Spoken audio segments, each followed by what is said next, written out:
Hello, আমি সোহেল রানা বলতেছিলাম জেলখানা থেকে। কাশিমপুর জেলখানা থেকে বলছিলাম। আপনি কে বলছেন? হ্যালো, আপনাকে তো চিনলাম না।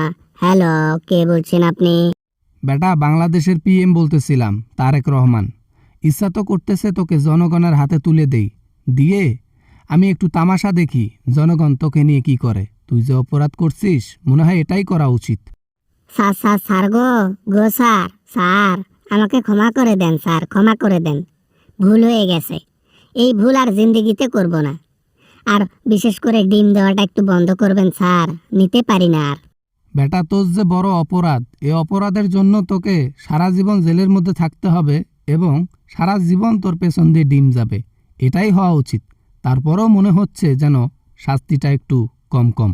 ব্রয়লার চড়াইয়ের ডিম হলেও কথা ছিল স্যার, হাঁসের ডিমের হলেও কথা ছিল, কিন্তু ডিম দেয় কিসের জানেন? উট পাখির ডিম, উট পাখির ডিম। বড় বড় বড় বড়, যেটা যায় না জোর করেই দিয়ে দেয়। খুব ভালো হয়েছে।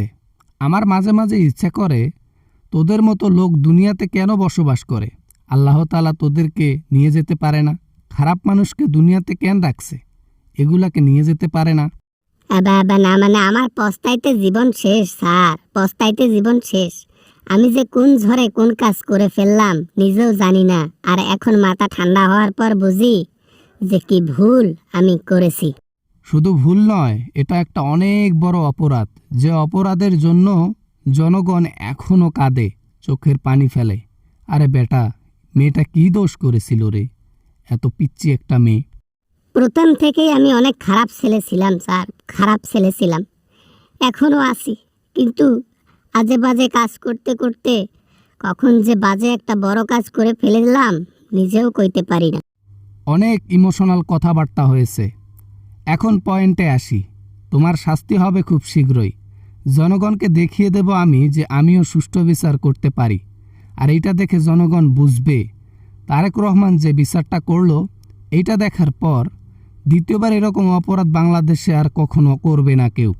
স্যার স্যার স্যার, আমাকে যাবজ্জীবন দিয়েন, তারপরও ওইরকম শাস্তি দিয়েন না স্যার। আমি শেষ হয়ে যাব স্যার, আমি শেষ হয়ে যাব। আমাকে এমন করিয়েন না প্লিজ, প্লিজ। আমাকে ক্ষমা করে দেন প্লিজ।